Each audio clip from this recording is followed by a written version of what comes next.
I I'll I take feel either. that. Yeah. Okay, so I'll 5, 4, 3, 2, 1. Hi, Lauren. Welcome to the Make Life Rich Movement podcast. Thank you so much for coming on. Thank you so much for having me. This is such a treat.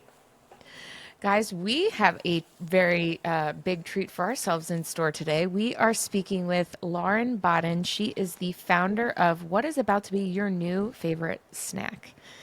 Your company is called Snoods, and you create pasta like, gosh, what do we call them? Just like the tastiest chips on steroids, with I mean, three I like really that description. oh my God, they're so. I haven't tried them yet. Sarah sent me, your publicist sent me some chips in the mail, so I'm very excited to give that a try. And shout out to Sarah for getting you on the show. I fell in love with your brand immediately, and anything that Sarah loves is an instant love for me. So shout out to Sarah. But She's a rock star for sure. yeah, she is a rock star. So Lauren, tell us all about. Actually, hold on. What was your earliest memory of enjoying a snack? That is so hard. But I would say, I think when I think back to snacks and just my general first experience with them, it's not necessarily a certain snack memory, but it's just that I always remember having it with people. I played soccer growing up, so it's like the orange slices at halftime, or just like the celebratory snacks afterwards. Raiding the different grocery aisles with my brother, and then fighting over who got what, or yelling at my mom. I love my mom. Thank you so much for putting up with us, for not letting us have the treats that we wanted. And then Yes. like going over to my cousins and my grandparents and having the treats that we necessarily weren't allowed to have at home. So it's like all these like core memories associated with snacks. And that's kind of Yeah. like the impetus for Snoods. It's this kind of snack vessel for me to put out these same experiences and nostalgia that I so much associate with snacks. Yeah. Wow. You really nailed it. You nailed it. I've thought a lot about it, but yeah, You it's nailed it. It's beautiful too that this is based for you in relationships. And like most chefs, food has always been their love language and their way to share with those that they care about. And I, for so many reasons, am so intrigued by your product line and what you've created. But I would just love for you to just take us through your career path of, what started you on this path. I know you didn't specifically go to school for being a chef or creating any kind of food product line. So walk us through what your career path has been so far, because I know there's so many gems that have like literally led you to this moment. my much like I think the rest of my life. I think my career path is a little bit of organized chaos. I very much I wanted to go to culinary school since I was like could talk maybe. Food has just always been a big part of my life. I think between just again like family gatherings, and it was just this sense of community. Going into college, I focused on communications, was going the PR route, and I wanted to study abroad.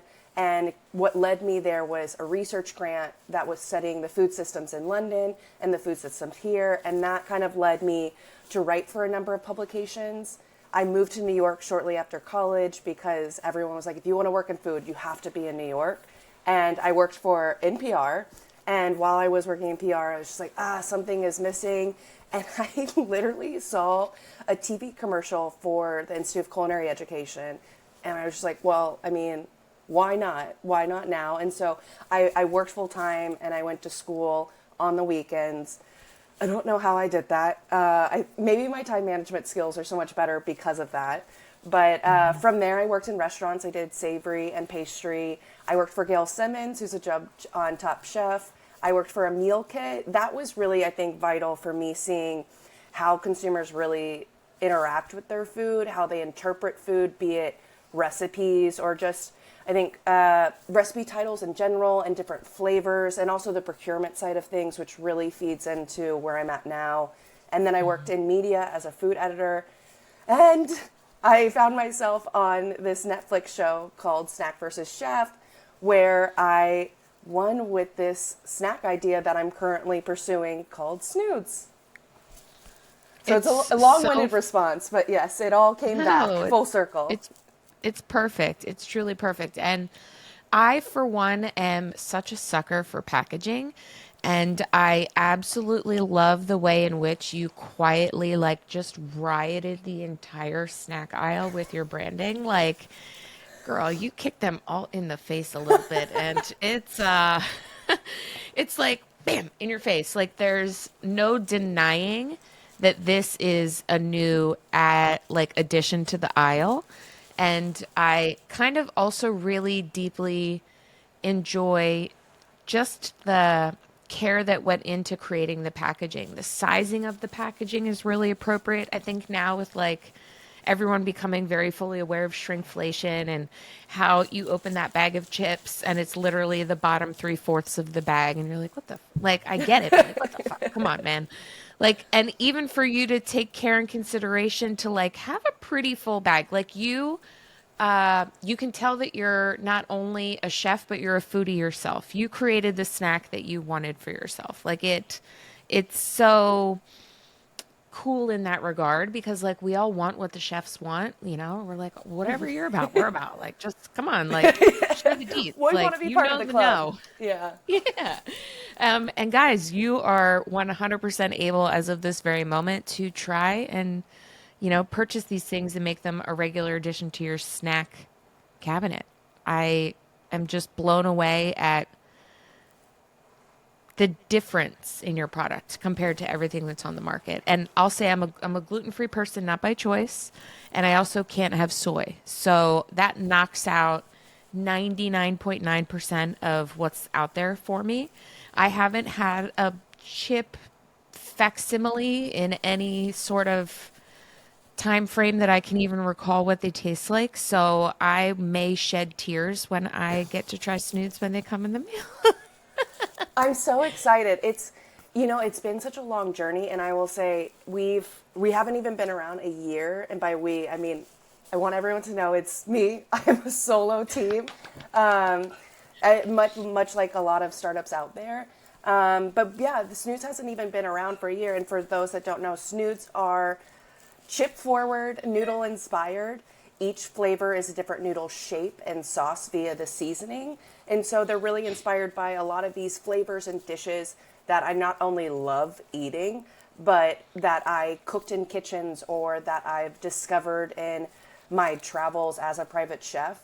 So it's kind of this way for me to put out these big flavors that we saw in the pandemic, but also introduce flavors that maybe people might be a little cautious to enjoy. And it's this kind of low barrier to entry as a snack to, you know, kind of step up your palate if you want to, or step out of your comfort zone and also enjoy a lot of other things. Like sustainability, I think, is a really hard thing for people to step into. It can be a little bit overwhelming.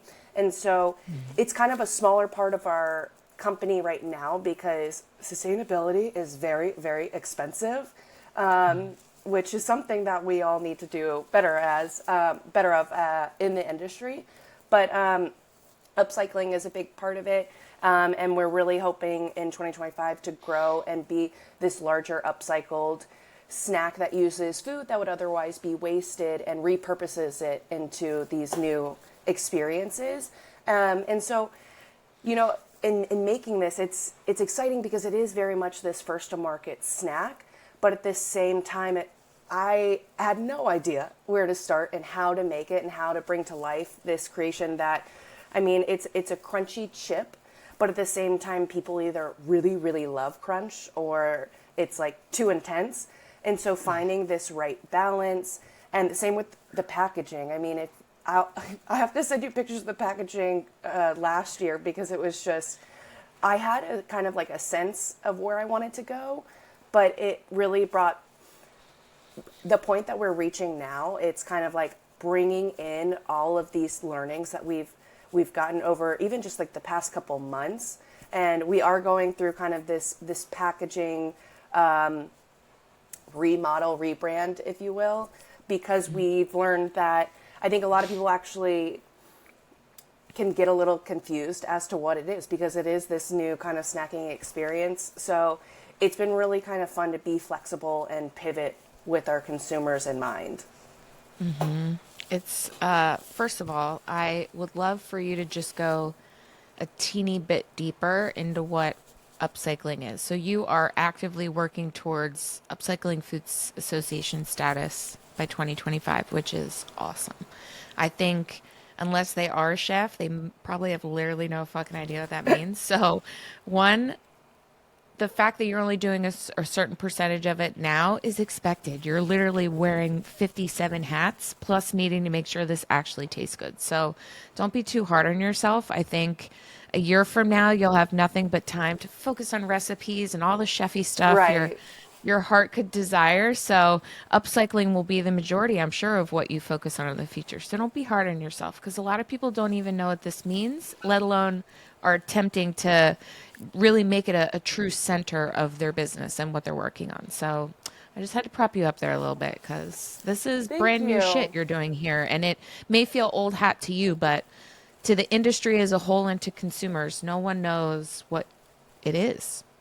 Right. I mean, I think it's more so I'm like you said I'm harder on myself, and I give myself a lot of grace when I can, but it's something that is such a huge passion of mine, and it is like a big aspect of what I want this snack to be, and so having to kind of take a step back and be like, okay, it's a long-term goal. We can't achieve it right now. And then also, I mean, the biggest thing for me is I just want to be transparent with people. And so I don't want to say that I'm a sustainable snack and then not be able to hit those certain goals.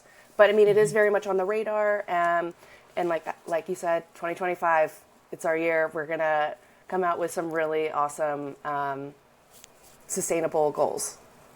Yeah, it's awesome. And I think it's like also kind of,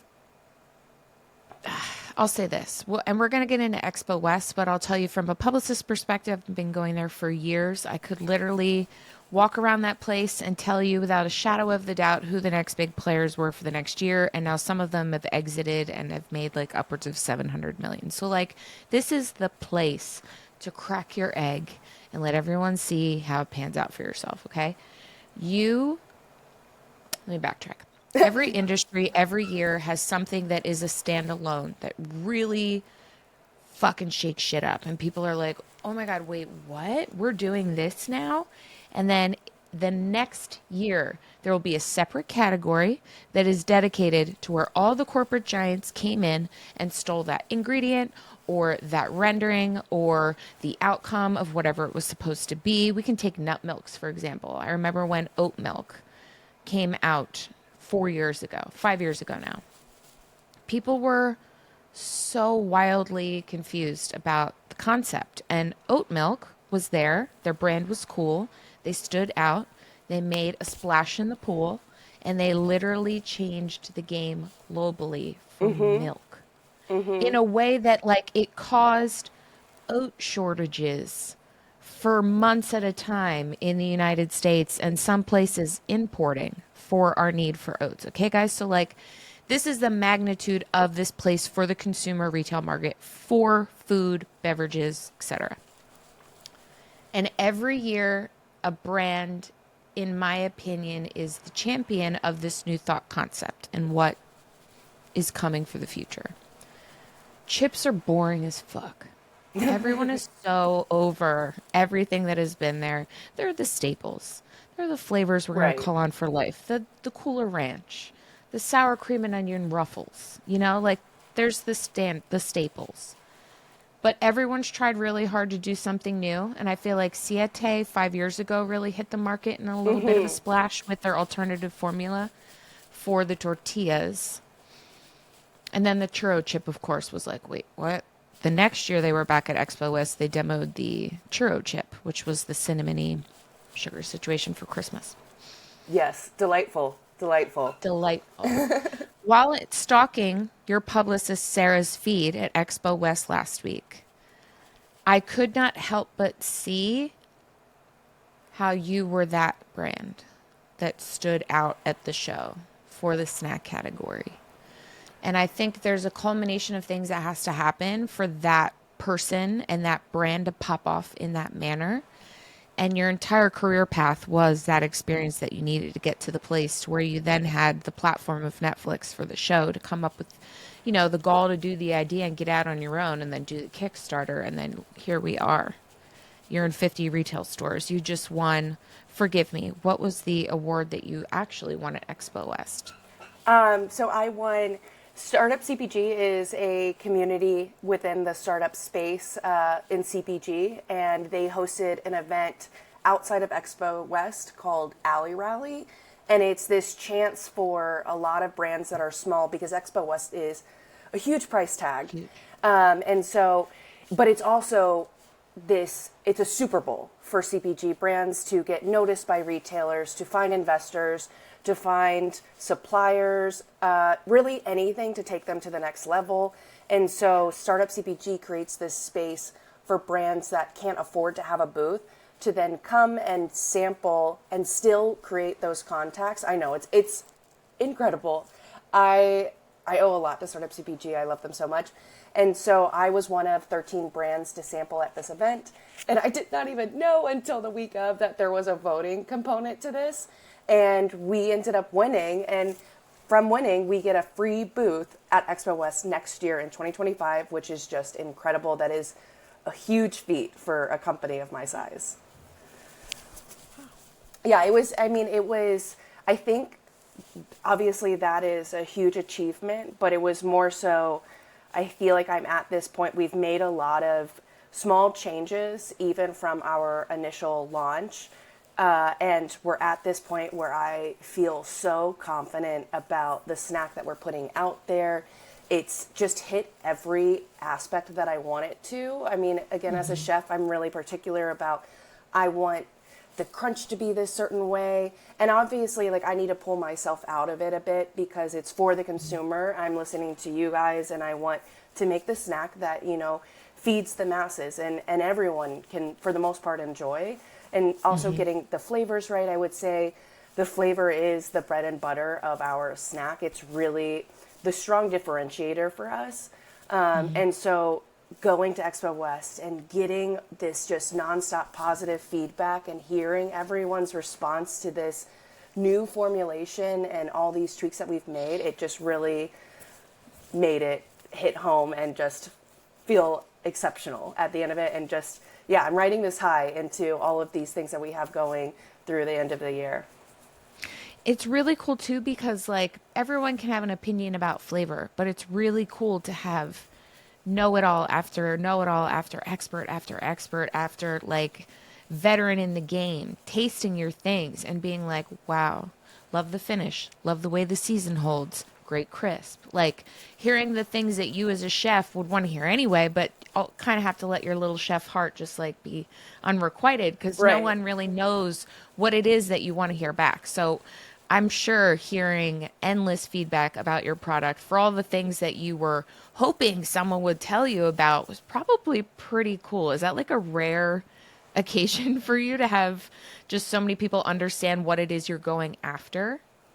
Sure. Yeah. I mean, I think after the Netflix Snack versus Chef came out, I'm getting a lot of DMs that are either really wonderful or really terrible. And so it's also, I think that helped me kind of not detach myself from people's thoughts, and really take the criticism how I can and feed it into positive actions. So, yeah, I mean, hearing everyone's feedback, and I think being in a place like Expo West, you're getting more so criticism that you really can use and put it into your product for the better. And it's not really this feedback that you're like, well, what am I supposed to do with that? So it's very pointed. And yeah, it is also these experts that I put a lot of high regard into. So yeah, I mean, I think getting the nonstop positive reinforcement was just all I needed. Yeah, it's so fun. I would love to talk about your three flavors. I'm just gonna man. I'm going to let you take it away, and then I'd love to hear if there were any challenges you had to work through in the recipe development. I'm sure like consistency, was something that you were actively working towards. I'm a terrible chef and a terrible baker. I'm a publicist for a reason. And I don't know much about the particulars, but I would love to hear like what your process was and if you had any challenges to overcome, how did you overcome them? Yeah, so Snoots is very much noodle forward. We're open to all the noodles of the world. And so I knew that I wanted not just Italian pastas, but I did want to open it up to Asian flavors. I think a lot of my cooking is I've cooked a lot of in Italian restaurants, excuse me, as well as with these like Asian influences. So I love a bowl of ramen, and the ramen is actually the first flavor that I kind of made, and I made it on the show as well. We have our spicy miso ramen, and these are they're not so much your udon noodle shape, but more so like wonton crisps. That's a lot of the feedback that I worked through is getting that shape right and different blocks, because a lot of people have this experience where they got the instant ramen from the corner store, threw the spice on it, and would just eat it dried. And so I kind of wanted to recreate that experience, but better. But it ends up eating kind of like a Nature Valley bar. So it's like having to step away from that kind of dream concept and be like, okay, well, we want this to be a nice snacking experience. But again, we nailed it at this point. A lot of people really like putting the ramen on salad as kind of a salad topper or on top of their actual noodles. Our other two flavors are rigatoni basil pomodoro. I really wanted a red sauce. I feel like that is completely necessary. And rigatoni is a very recognizable shape for people in the US and I think around the world as well. And then cavatappi carbonara, which I know can be a mouthful, but I wanted a shape that was somewhat recognizable. It's very similar to a macaroni.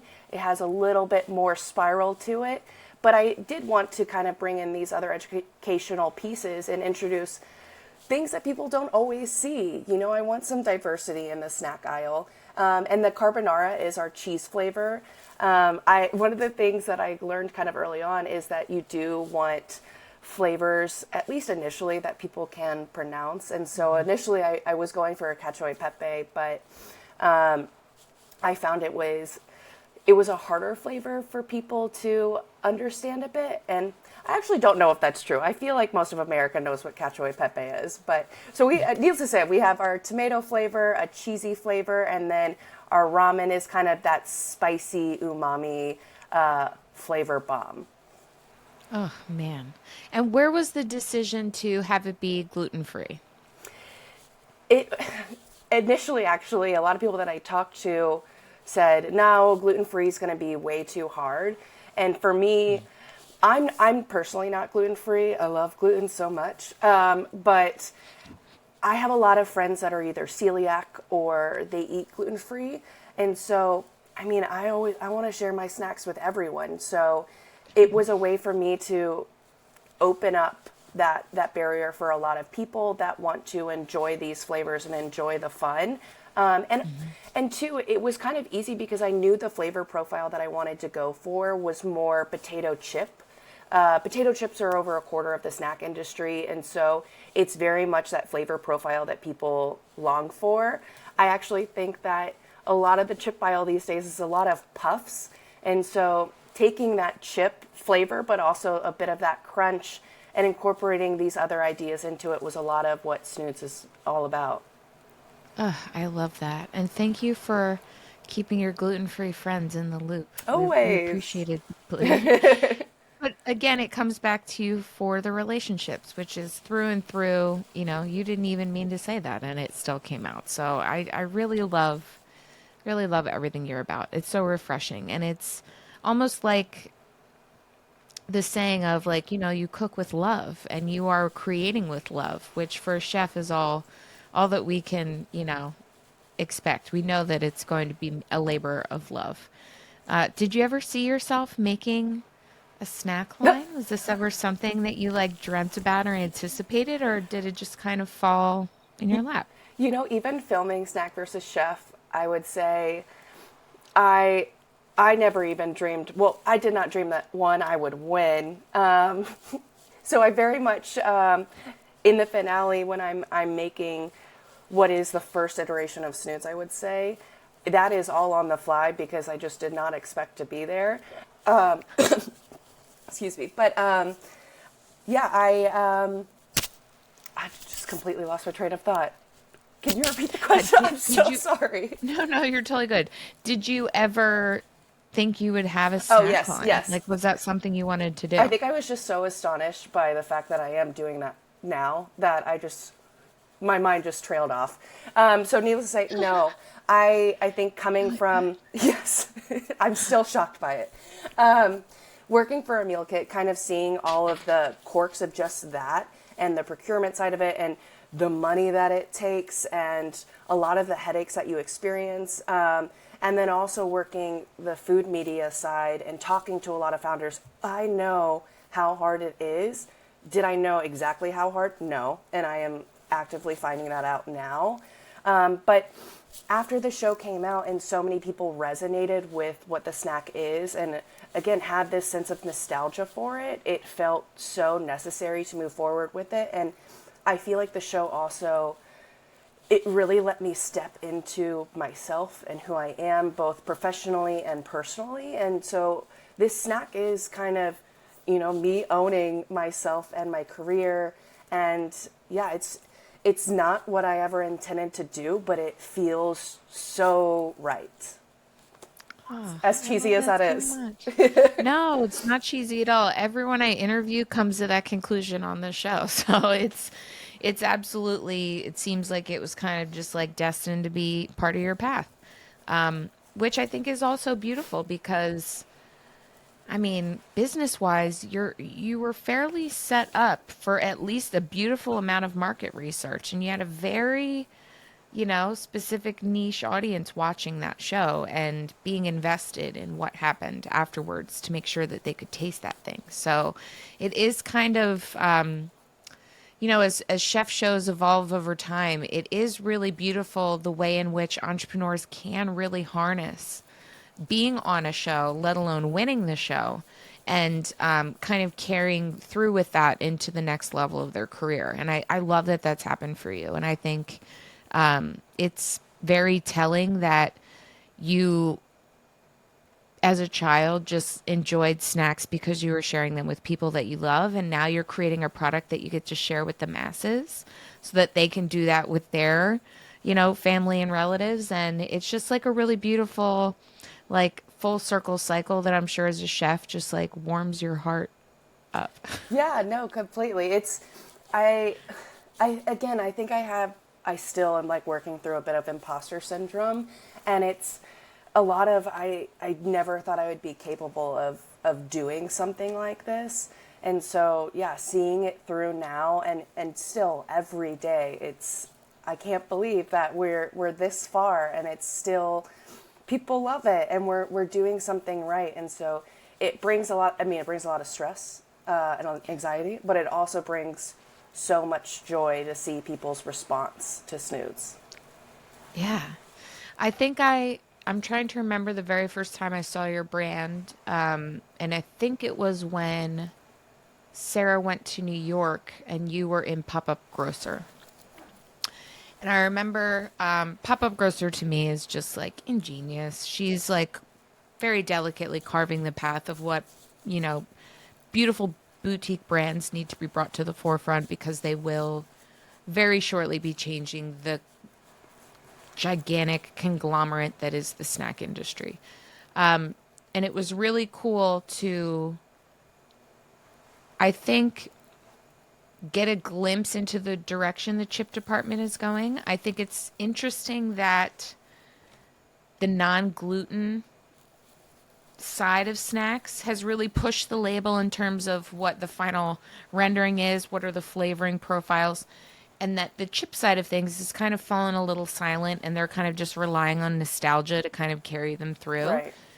Do you see there being kind of like even further iterations of how this snack industry could grow from a chef's perspective, because I think a lot of people are not chefs that are creating snacks, ready-made snacks for shelves in a grocery store.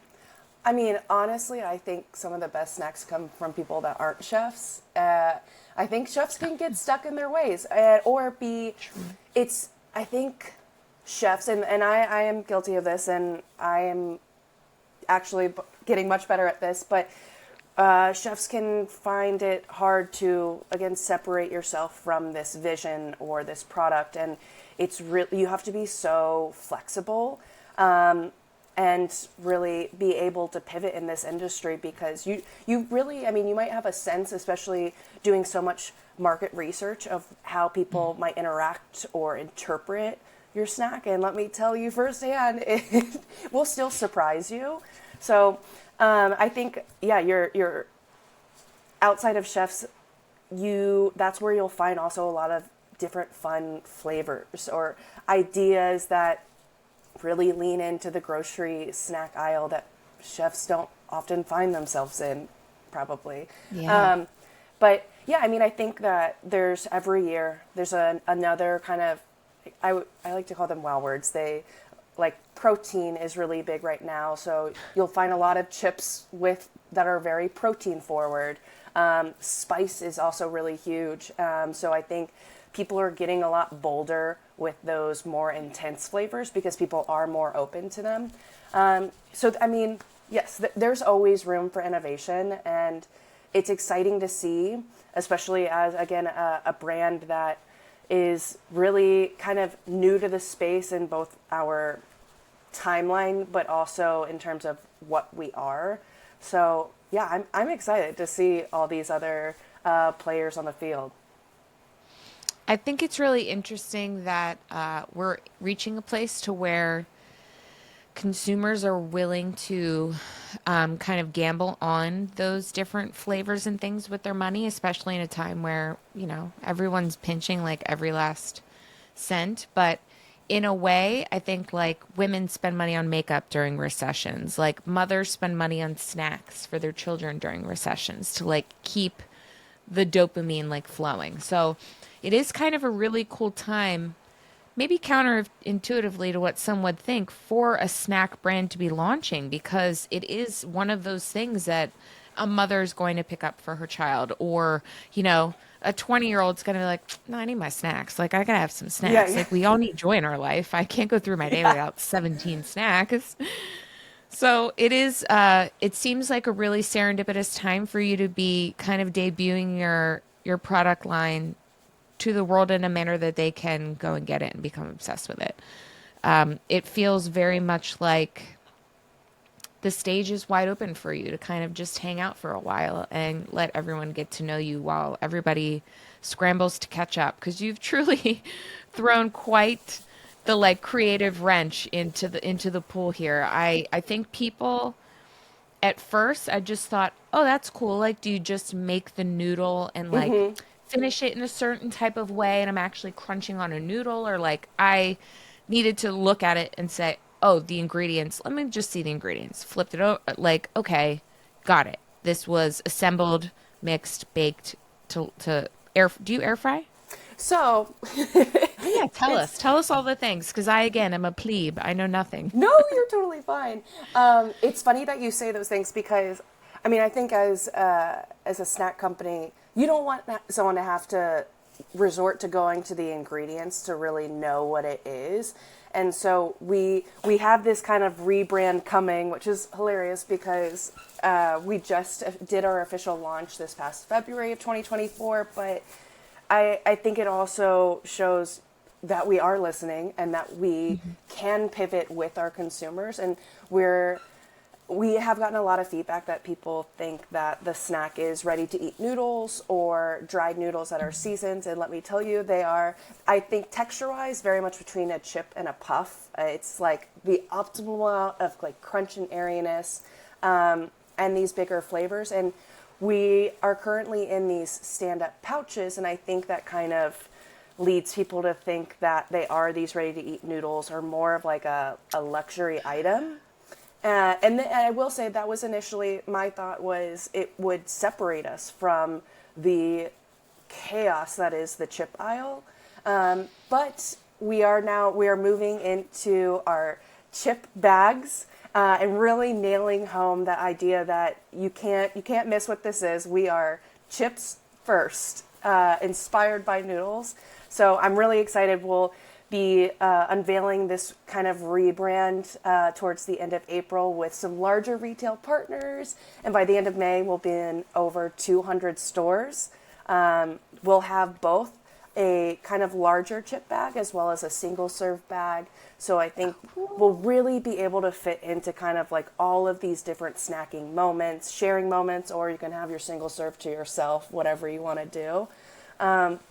So, I mean, yeah, as I said, we've just been able to listen and pivot, and I'm excited to move forward with this revamped product that everyone seems to be really responding to. Oh, I love that. And congratulations. That's an incredible amount of growth in a very short period of time. Even with all of these major changes, people are obsessed. They want what they want. So that's fantastic. And I wonder if, I'm sure prior to chips, unless you've ever worked in a grocery store, you didn't know anything about the shelf wars. So I I'm mean, sure changing the shape of the bag is also going to help in regards to getting that thing on the shelf. Because, guys, if you don't understand how grocery shelves work, in order for you to get your product on them, do yourself a little Google search after this and your mind will be flippin' blown. It's like physics, okay? There's a lot that goes into it. What was that like for you and kind of recognizing, like, oh shit, we got to be a little bit more like everybody else to get that bag on that shelf?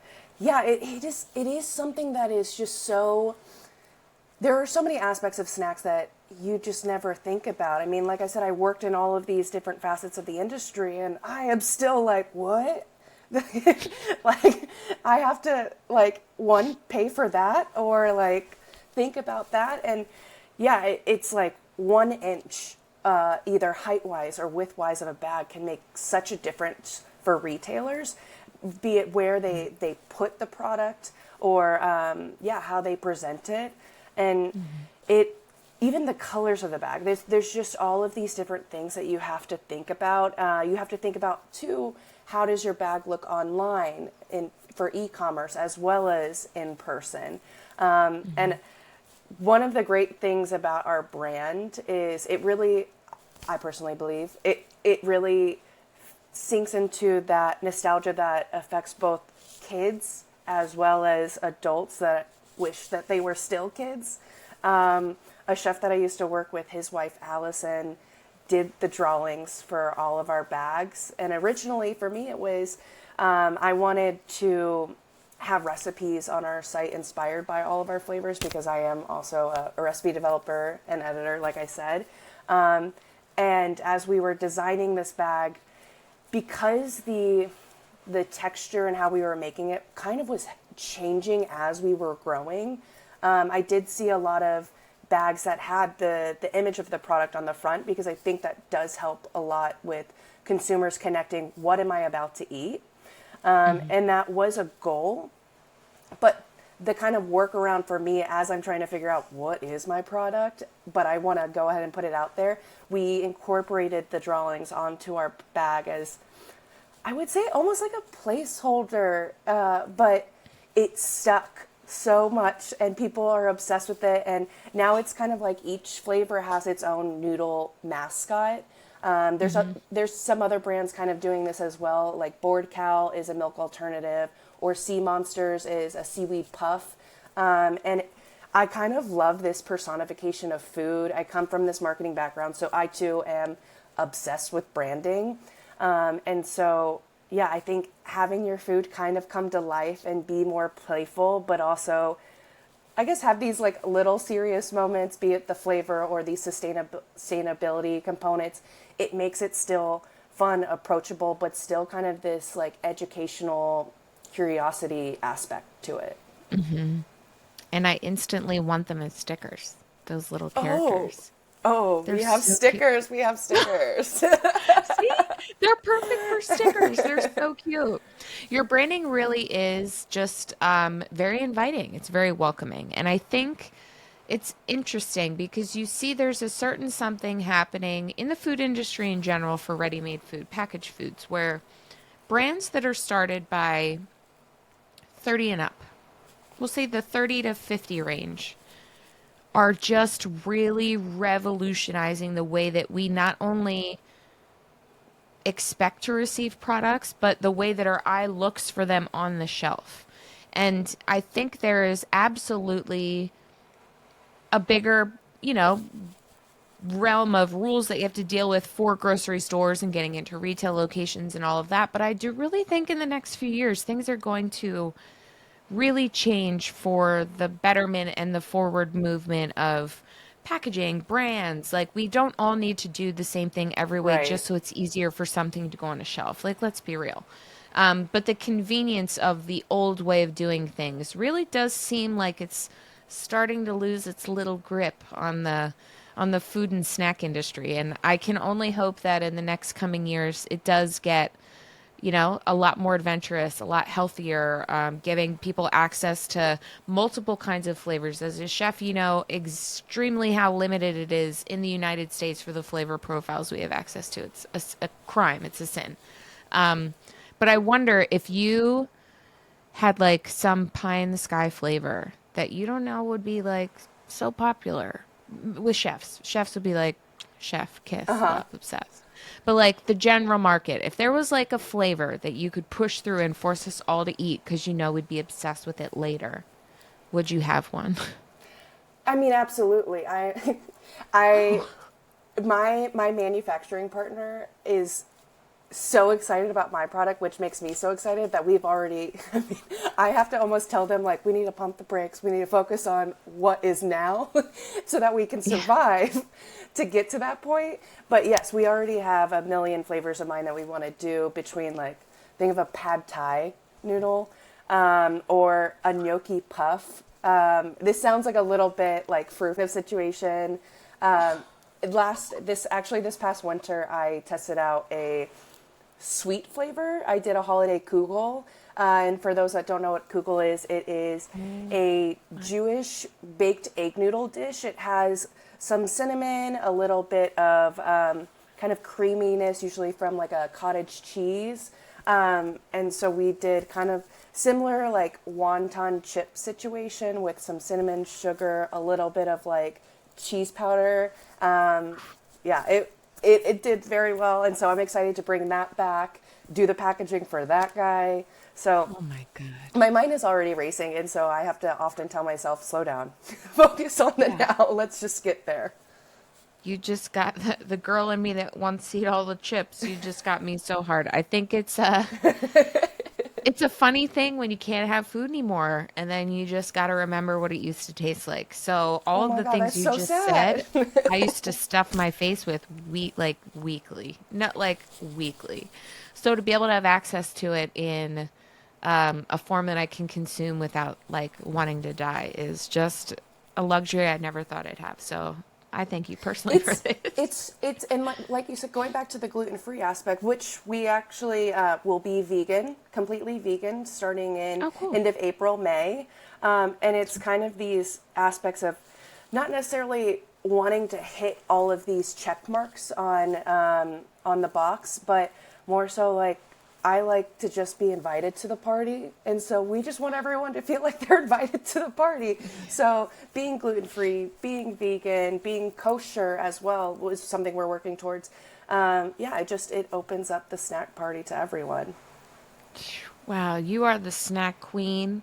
You are the snack. That's so You're the nice. Thank snack you. dom. I'm so excited. I know what this means for the industry because people are going to be playing catch up. They're going to be like, how did this woman crack this code? But all right, let's go. Let's rewrite it on. Like, let's start Googling the We weird write Asian it. flavors they eat. Like, we've got to start making some weird chips, guys. We've got to spray some stuff on some chips and make some weird flavors.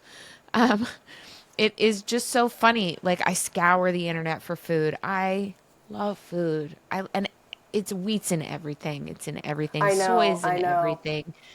But because I comb the internet so judiciously, just looking and praying and hoping there's something I can buy to eat, I know it's out there and there's nothing. Like, the world is your oyster, Lauren, and it's such a pleasure to get to speak to you before you literally blow the F up. 200 stores is amazing.